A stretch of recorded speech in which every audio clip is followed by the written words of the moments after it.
The Silent Carnival. Chapter 1. The Ferris Wheel That Never Stopped.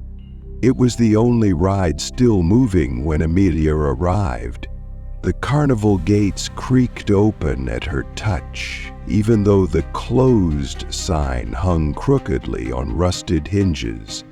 No lights blinked, no voices called out, no music floated through the air.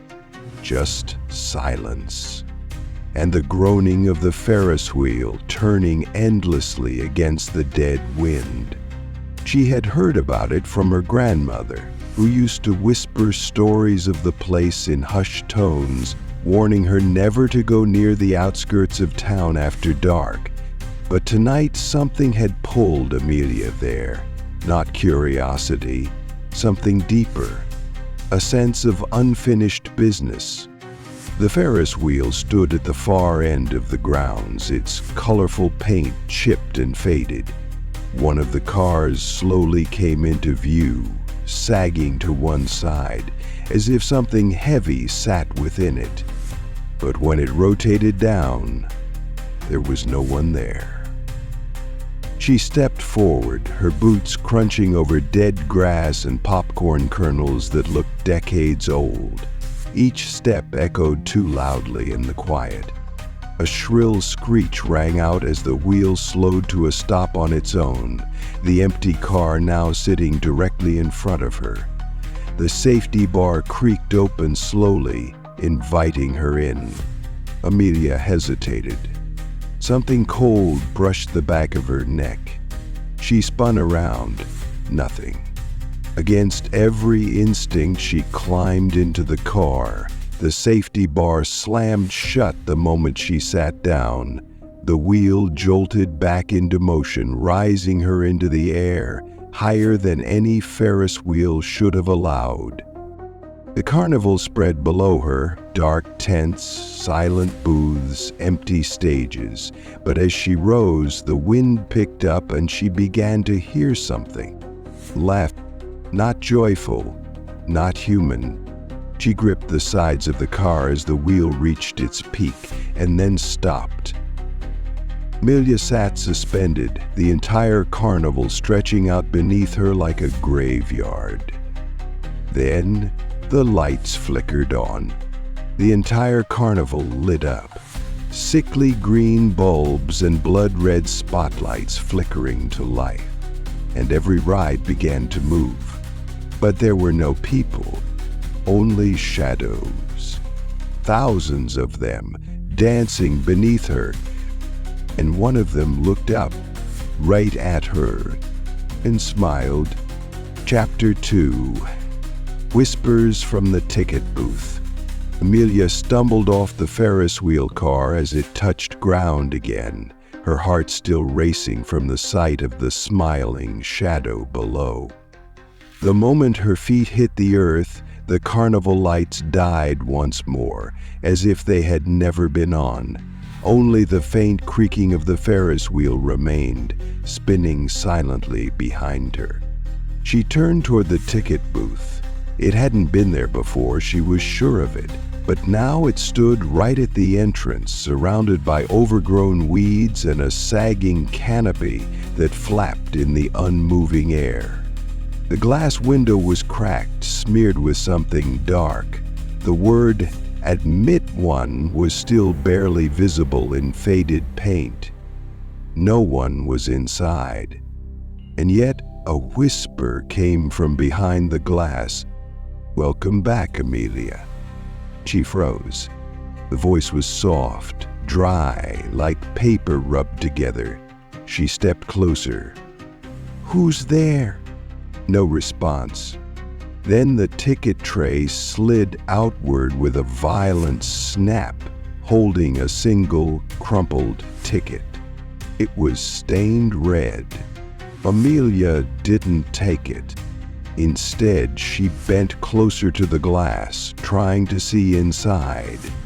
The booth was filled with old, torn paper, faded photographs, and dozens of eyes. Photographs of people, children, families, all of them holding tickets, all of them with names scrawled beneath them. She scanned the photos, her breath catching as her fingers hovered above one in the far corner. It was her, a picture of her as a child at the carnival gates. She wore the same coat she had buried in a box years ago. Her face was smiling, but her eyes were terrified. Beneath the photo, one word was written in thick ink. Reach. She stumbled backward, knocking over a rusted trash can. The whispering grew louder now, not from the booth, from everywhere. Amelia clutched her head as dozens of voices whispered her name in different tones, angry, mournful, amused. Then the booth light flicked on. Behind the glass, a shadow stood, its face pressed against the window, though no features could be seen, just the outline and the long, bony fingers that slowly curled around the edge of the glass. The voice whispered one last time, "You bought your ticket a long time ago." Chapter 3: The Clown Who Didn't Blink. The clown stood at the end of the midway, motionless under a flickering floodlight. His costume was faded, once bright reds and yellows, now dulled to rust and grime. He was taller than any clown Amelia had seen before, his limbs slightly too long, his gloved hands hanging limp at his sides. But it was the face that rooted her to the spot. Porcelain white, painted smile, and eyes that stared directly at her. They didn't blink. She took a step back, but the gravel crunched loudly beneath her boot. The clown didn't move, didn't flinch. Amelia looked around. The carnival was silent again. The Ferris wheel had stopped. The ride stood still. The ticket booth sat empty. But the clown was still watching her. She tried to look away, but her gaze kept snapping back. Something about those painted eyes felt alive, as if the longer she stared, the more they learned about her. Then she blinked, and in that instant, he was closer. Not walking, just closer. She gasped and stumbled backward. Her heart thundered. "Stay away," she shouted, voice cracking. No response. She turned and ran down the midway, past shuttered game booths and rotting concession stands. When she glanced back, the clown stood at the end of the lane. Loosen again. She ducked behind a ticket sign, trying to slow her breathing. She peeked around the edge. Gone. Amelia crept forward, heart in her throat. And then a painted hand slammed onto her shoulder. She screamed, spinning around. No one was there, only a trail of red footprints leading away. And on the nearby wall, drawn in chalky makeup, a child's scrawl. "Blink and he comes closer." Chapter 4: Cotton Candy and Blood. The sweet scent hit her first, so out of place in this dead and twisted place that it felt like a memory. Amelia turned a corner and stopped in front of the cotton candy stand. Its pink and white stripes were faded, the metal frame rusting at the joints, but the machine inside hummed. It was running. Wisps of sugary pink fluff spun around the metal bowl, slowly forming a perfect cone on a wooden stick. No one was operating it. As she stepped closer, the hum deepened into something almost like breathing. The stand's striped awning rippled, though there was no breeze. A small bell above the counter chimed once.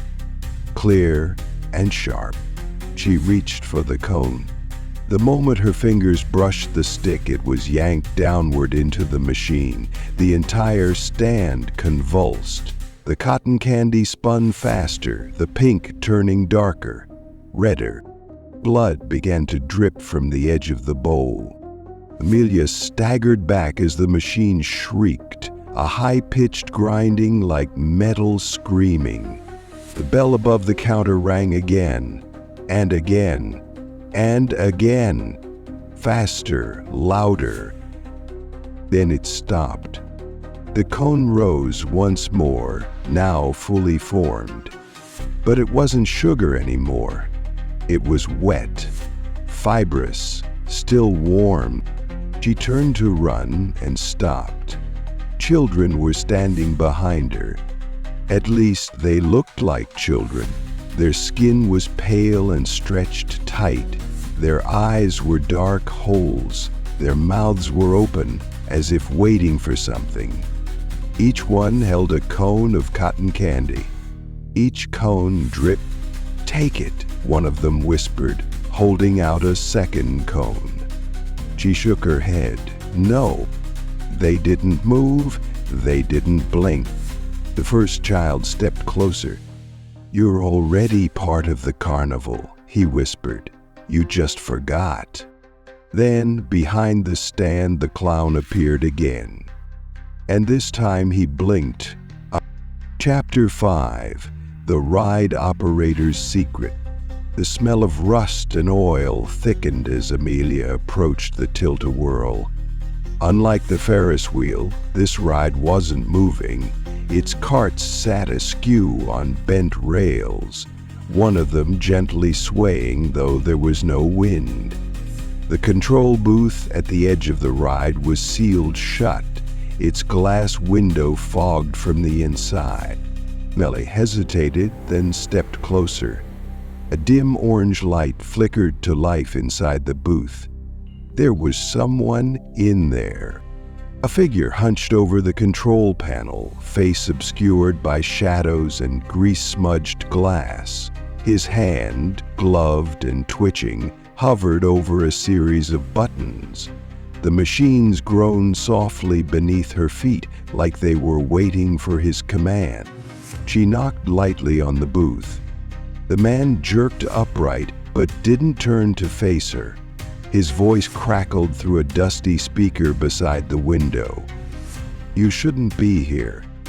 "I didn't mean to come," she replied. I don't know how I got in."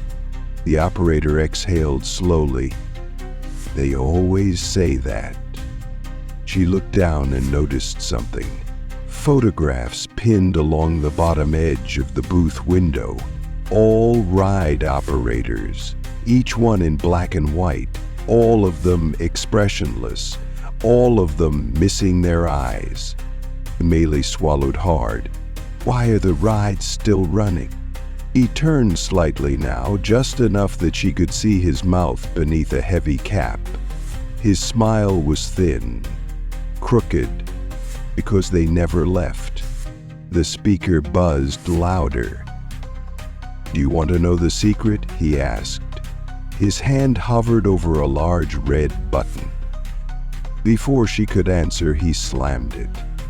The tilt-a-whirl shrieked to life, lights burst on, the cart spun violently, throwing sparks, but there was no music, just screaming metal. And inside one of the carts, Amelia saw it, a shadow buckled in, thrashing, laughing. The operator opened the booth door slowly. "The carnival feeds on those who watch," he whispered.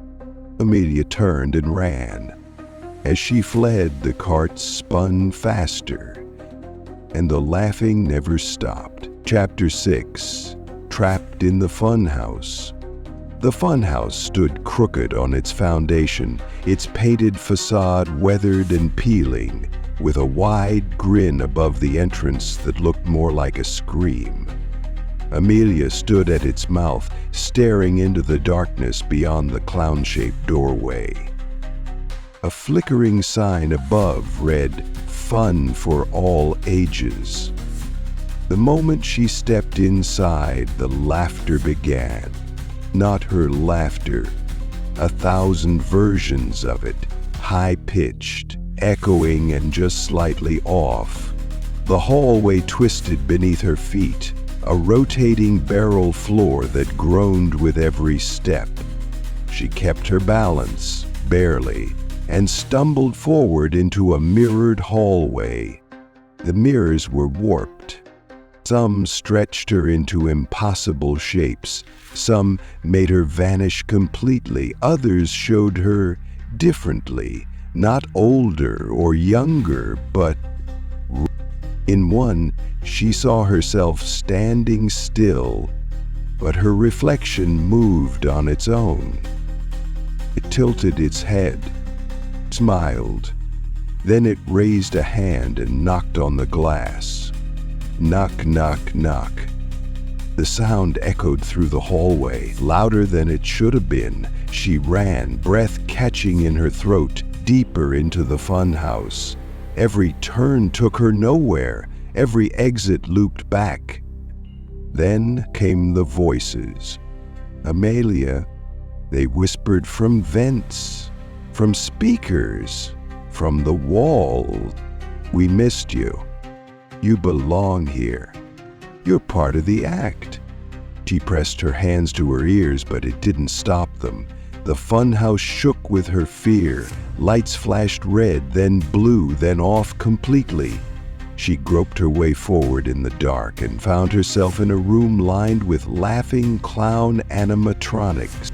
One of them turned its head toward her. It wasn't part of the machinery.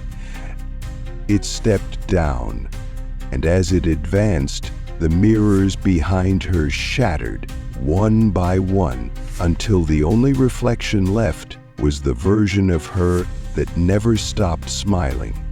And blinking. Chapter 7. Echoes in the Hall of Mirrors. Amelia stood at the entrance to the Hall of Mirrors, the chipped lettering above it glinting in the carnival's occasional flickers of unnatural light. The arched opening was lined with mirrors already, distorted, mismatched slabs of glass that bent her reflection into creatures she didn't recognize. Something about the silence inside made her hesitate. Still, she stepped through. The temperature dropped immediately. Her breath fogged in front of her. Every step echoed a beat behind her own. She paused and turned. Nothing. The hallway split into several mirrored paths. Dozens of her stared back, all a second too slow. She pressed on. Every path she chose took her deeper into confusion. Her footsteps no longer matched the sounds behind her. Her reflection flickered. Sometimes she walked into a mirror she swore was a hallway. Sometimes her reflection stayed behind when she moved. Then she heard it, a soft laugh. It came from a mirror to her left. A younger version of her looked out, maybe 10 years old, wearing the same coat from the photo in the ticket booth. Her mouth moved, but no sound came, until the real Amelia leaned close. Turn around. She spun. The clown, not in her world, but in the mirrors. Trapped, stalking between versions of her. Then the lights went out. Only the moonlight from above filtered in through a cracked roof. The mirrors glowed faintly. And from every reflection, every version of Amelia whispered in unison, "You've been here before." A hand reached from one of the mirrors, nearly touching her shoulder. She ran, heart hammering, her own panicked reflection leading the way. She turned left, then right, then again, until suddenly she stumbled into a room filled with glass shards and a single mirror untouched. It showed her only her, no distortion, no delay, and then it shattered. Behind the broken glass, something crawled out. Chapter 8. The girl in the red dress. She stood at the edge of the carousel, illuminated by a single spotlight that hadn't been on before. Amelia froze as her eyes locked onto the girl in the red dress. She wasn't part of the shadows, she wasn't twisted like the others. She looked real. Live. The girl couldn't have been more than 12. Her red dress was old-fashioned, lace at the sleeves, satin bow around the waist.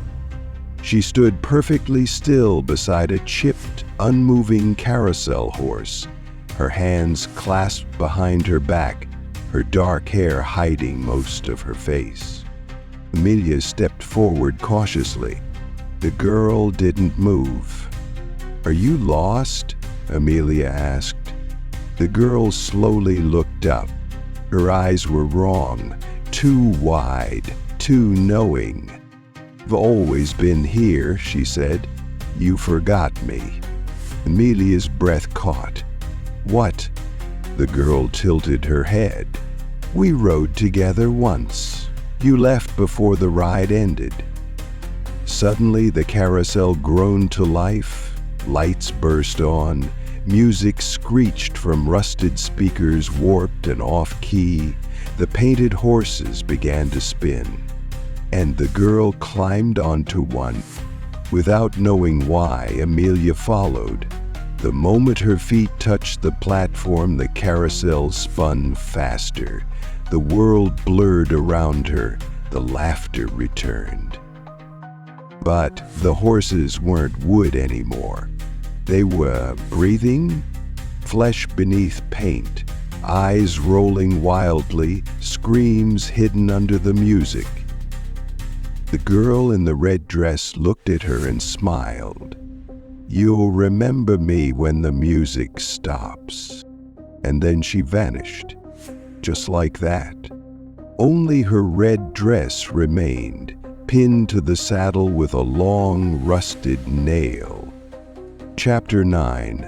The Calliope That Played Itself.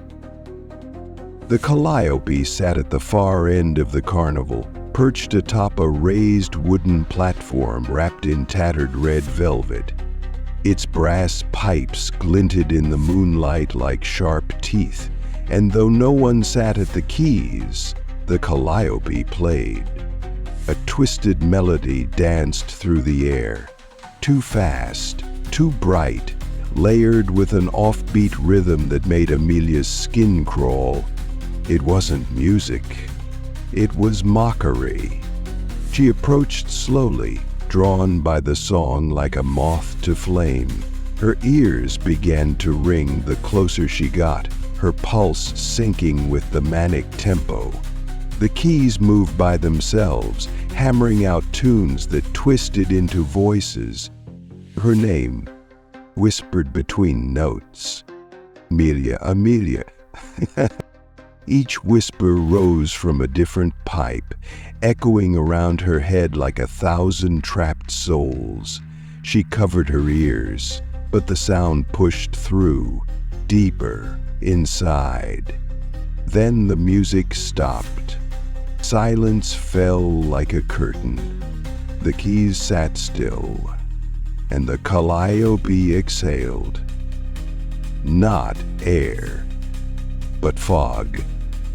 Thick and black like smoke from a funeral pyre, it poured from the pipes, rolling down the platform and wrapping around Amelia's ankles. A single note played, high, piercing, and a shape began to rise behind the Calliope, tall, unnaturally thin, wearing the tattered remnants of a ringmaster's coat. He had no eyes, no mouth, only a hole where his face should have been. And yet the music played again, louder than ever. He raised his baton, and the fog moved as if choreographed. Amelia tried to run, but her legs wouldn't listen. The music commanded her now. and as she turned to flee, the ringmaster's voice finally came, not from his throat, but from the calliope itself. You don't leave until the song ends. Chapter 10. Don't enter the tunnel of screams. Amelia found herself standing before a wooden archway draped in black curtains, above which a painted sign read, "Tunnel of Screams." The letters bled red under the pale moonlight, and the air around it was colder, thick with a pressure that made her chest tighten. The tracks leading into the tunnel were rusted, the carts long forgotten by time.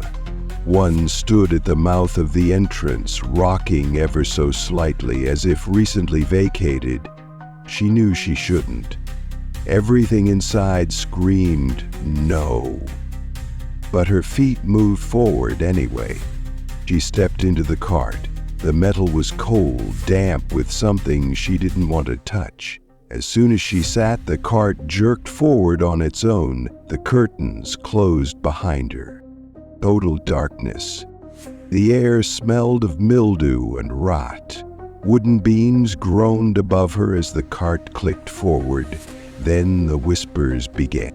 Low, indistinct at first. Then they sharpened. Her name, her secrets, her regrets. They came from the walls. Liar, thief, you'd left her behind. Each word stabbed deeper. She tried to cover her ears, but the voices pressed straight into her skull. Suddenly, flashing lights illuminated grotesque scenes.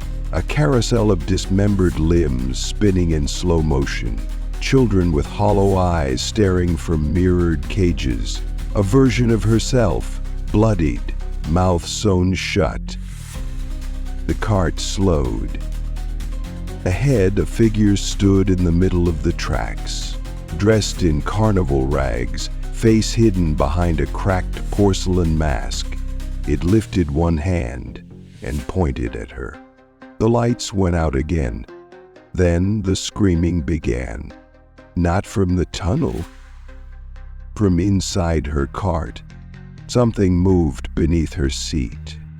Scraping, pulling, crawling. She leapt out, landing hard on the track, scraping her knees. The cart continued ahead on its own, still screaming. She ran down a narrow walkway, the air thick and humming with voices. The tunnel shifted around her, the walls breathing. A faint light appeared ahead.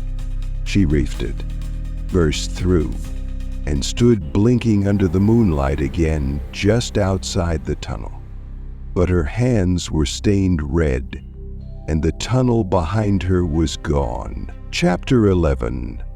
The Marionette Who Knew My Name.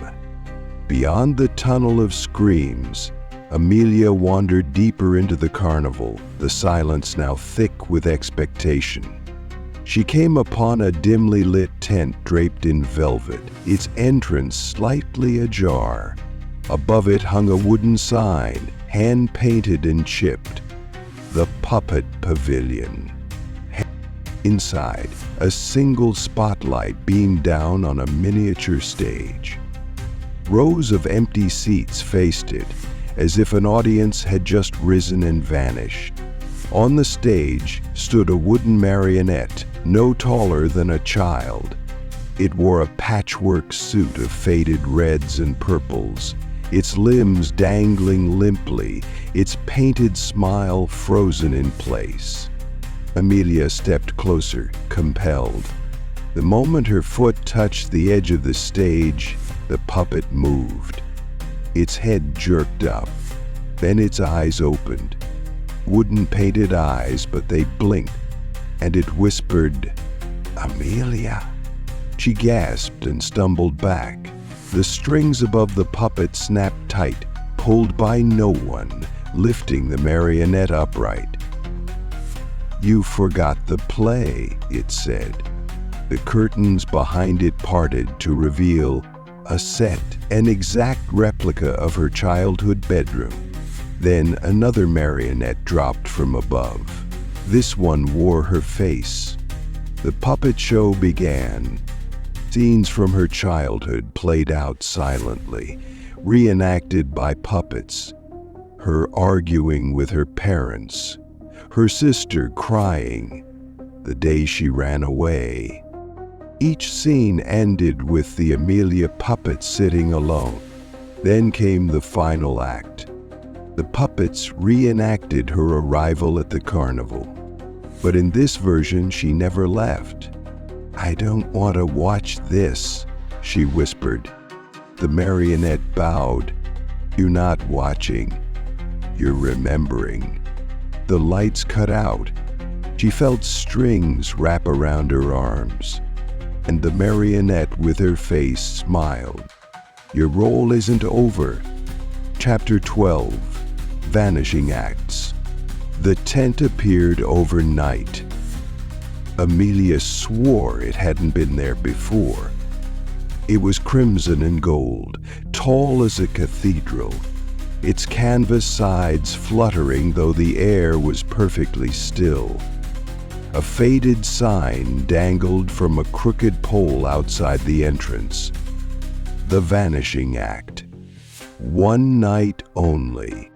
She hesitated, but the moment she stepped toward the flaps, a trumpet blared from inside, a warped, distant sound that seemed to pull her in. She entered. Rows of empty chairs faced a dimly lit stage. Dust floated through the air like ash. A velvet curtain shivered at the back of the stage. On the chair closest to her sat a single white playing card. The Queen of Hearts. She picked it up, and the curtain lifted. A spotlight burst to life, and there, center stage, stood a magician. He wore a tall, dented top hat and a smile that didn't reach his eyes. His gloves were stained at the fingertips. His face was pale, but not painted, just wrong, as if it had been carved from wax. He held a wand in one hand and a mirror in the other. "Tonight," he whispered, though his lips didn't move, "we make something disappear." The lights went out.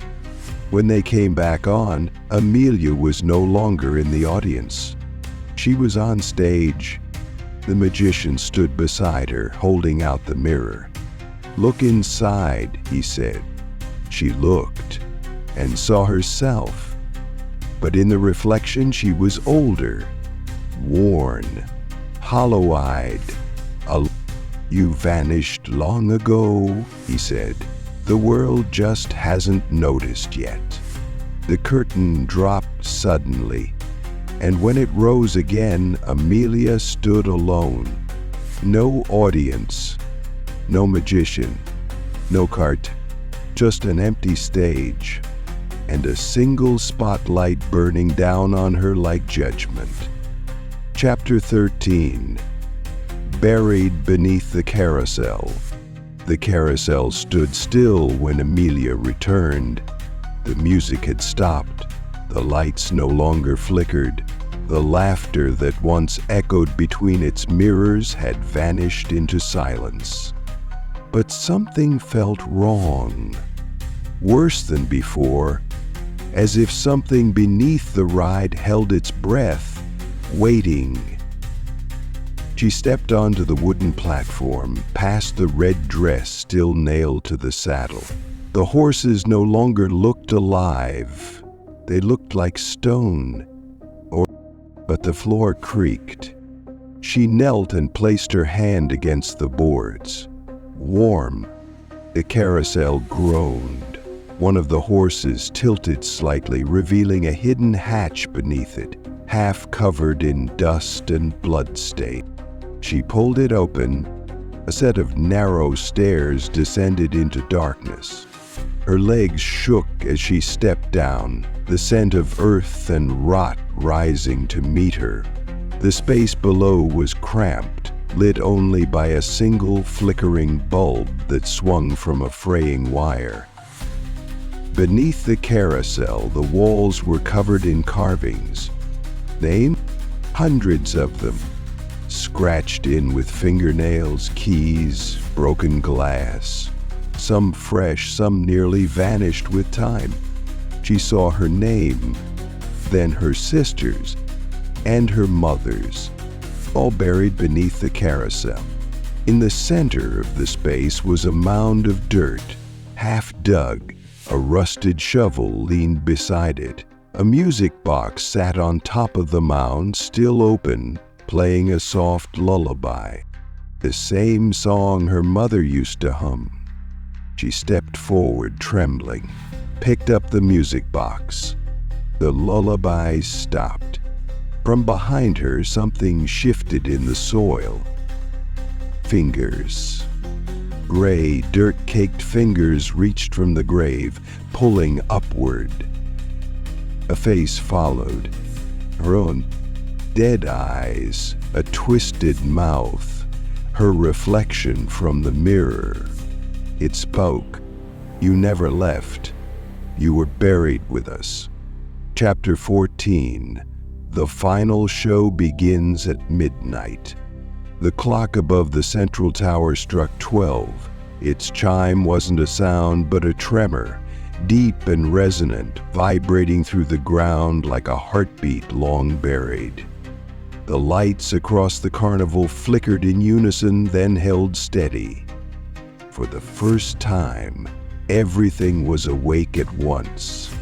The Ferris wheel spun, the calliope shrieked, the clown stood at the entrance with outstretched arms, the ticket booth lit up, the tunnel of screams moaned lowly, the carousel groaned and began to rotate. Without music. A banner dropped from the sky, spanning the length of the midway. The final show, one night only. Amelia stood in the center of the carnival, alone, or so she thought. Seats formed around her from nowhere, red velvet folding chairs arranged in a perfect circle around the ring. Figures appeared, one by one. The cotton candy children, the puppet versions of her family, the girl in the red dress standing motionless in the front row. Even the marionettes sat, legs dangling, silent, watching. A hush blanketed the grounds. Then the center ring ignited in a burst of unnatural light and the floor split open. From below, a grand staircase rose, red and gold, carved with symbols that pulsed with eerie glow. From the bottom step emerged the magician, hands gloved, top hat tall, eyes sunken. Behind him came the girl in the red dress. The marionette danced beside her. The ride operator, blank-eyed, pushed a cart covered in a crimson sheet. At the top of the stairs stood the ringmaster. No face, no eyes, just a swirling void where identity should have been.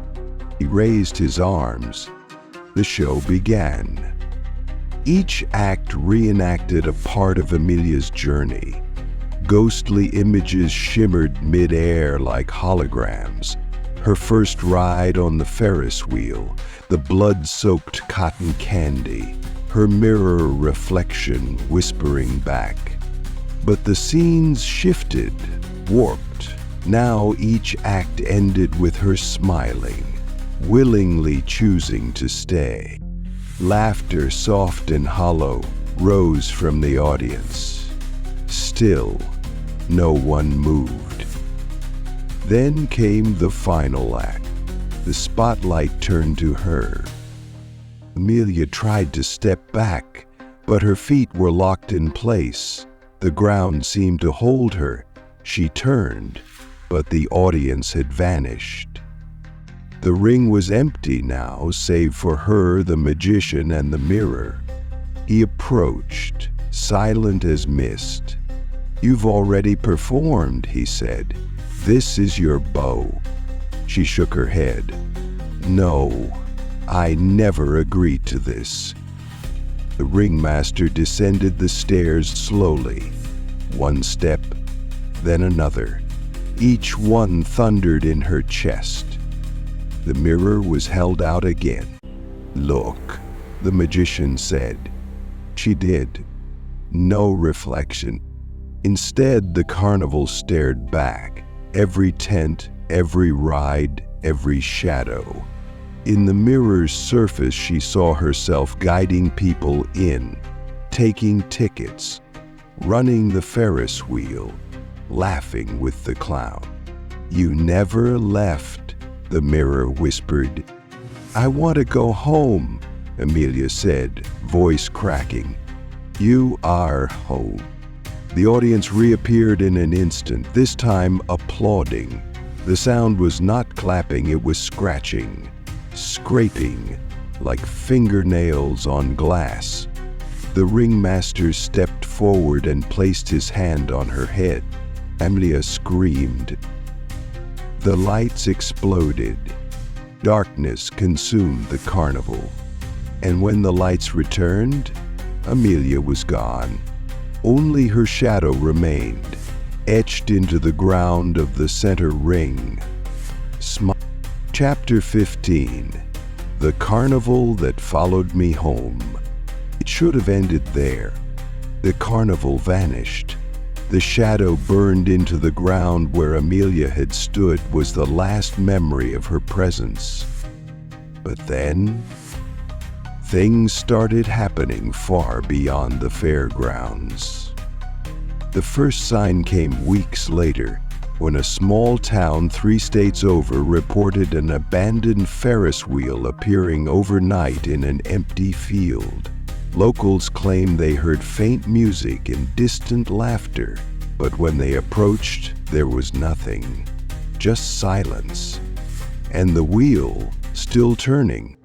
Then came the posters, stapled to telephone poles, stuffed in mailboxes, folded between pages of used library books.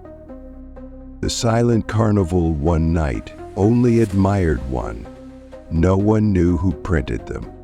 People started disappearing, one by one, always at night. No sign of struggle, just an open door. Sometimes a single red balloon floating nearby, or the sound of a calliope tune echoing down an empty street. That's when I knew. Amelia had come home, but she didn't come alone. I was her sister. I remember now. I remember the day she vanished. The town made excuses. She ran away. She was troubled. But I knew better.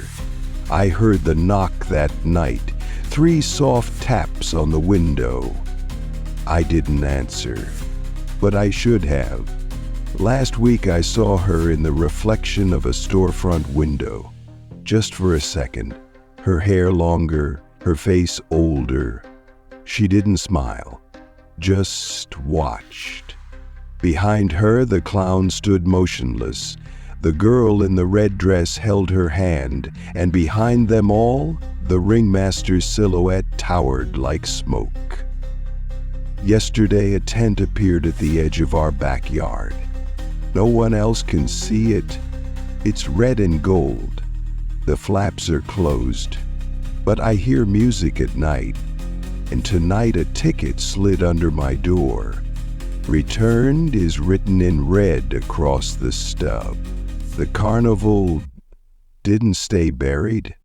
It followed her home. Now it wants me too. And when I hear the knock, this time I'll answer.